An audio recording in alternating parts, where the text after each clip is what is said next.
अस्सलाम वालेकुम। आज हम बना रहे हैं साग और ये रेसिपी मैं आपके साथ शेयर कर रही हूँ। साग 2 गड्डी है और उसके साथ है प्याज और नमक मिर्च और हल्दी, टमाटर हैं, हरा धनिया हरी मिर्च है और उसके साथ है लहसुन अदरक, जो कि आप देख सकते हैं स्क्रीन पे, जो हम इसमें शामिल करेंगे। और अभी मैं थोड़ी देर में आपको बनाते हुए भी दिखाती हूँ कि इसको हमने कैसे बनाया। 4 ऑयल के चम्मच लिए मैंने डोंगे के, और उसके साथ हमने 2 प्याज जो काटी थी वो डाल दी हैं। अब इसको हम पकाएंगे, बल्कि लाइट ब्राउन सा बनाएंगे प्याज को। जब ये लाइट ब्राउन हो जाएगा तो फिर हम अपने बाकी इंग्रेडिएंट शामिल करेंगे। प्याज को हम अभी पकाते हैं जब तक कि ये लाइट ब्राउन नहीं हो जाता। और साग को जो है वो मैंने पहले से साफ़ करके धो के और काट के बॉईल करके रखा हुआ था, उसी के पानी में। अब देख सकते हैं आपकी लाइट ब्राउन हो चुका है प्याज,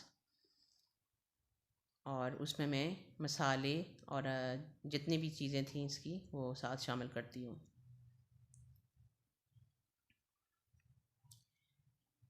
ये मैंने डाल दी है मिर्च हल्दी और नमक, ये है टमाटर, और अब लहसुन अदरक और शामिल करेंगे हम। अब हम इसके बाद अब अच्छे से इसको पकाएंगे। जब मसाला इसका अच्छे से तैयार हो जाएगा, टमाटर पक जाएंगे, तो फिर हम साथ इसके साग भी शामिल करेंगे। अब आप देख सकते हैं कि मसाला तैयार हो रहा है, इसको हम अच्छे से पकाएंगे। फिर उसके बाद हम इसमें साग शामिल करेंगे।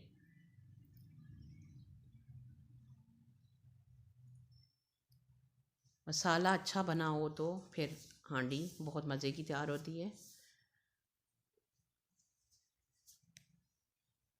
अब आप देख सकते हैं कि काफ़ी हद तक मसाला तैयार हो चुका है। अब हम हरी मिर्च आधी हम आखिर पे डालेंगे, और अभी शामिल कर रही हूँ कुछ मसाले में हरी मिर्च और हरा धनिया,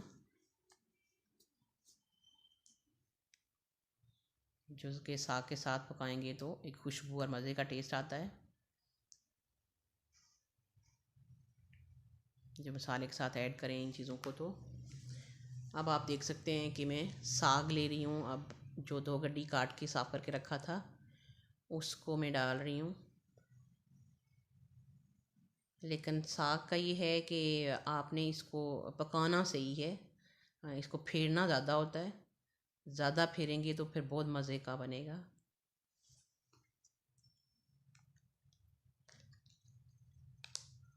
अब हम इसको अच्छे से मिक्स करेंगे।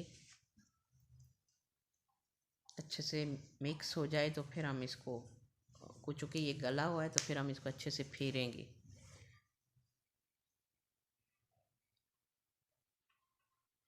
क्योंकि साग का ये है कि जितना आप फेरेंगे उतना ही उसका टेस्ट जो है वो ज़्यादा मज़े का बनता है। कभी भी आप उसको सही तरह फेरे नहीं तो आप देखिएगा कि वो टेस्ट उसका उस तरह का नहीं आता जितना कि ज़्यादा फेरने से आता है।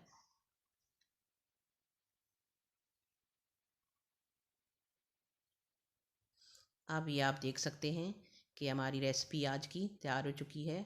साग को मैंने अच्छे से फेर के निकाला, अब गार्निशिंग कर रही हूँ। और इसको आप ट्राई करके देखें, बहुत मज़े का बना है, बहुत अच्छा लगा। चपाती के साथ आप खाएं और खूब इंजॉय करें। और अब आप इसकी फ़ाइनल रेसिपी देख सकते हैं कि कैसी तैयार हुई है। ये मैंने हरा धनिया आखिर पे भी डाल लिया।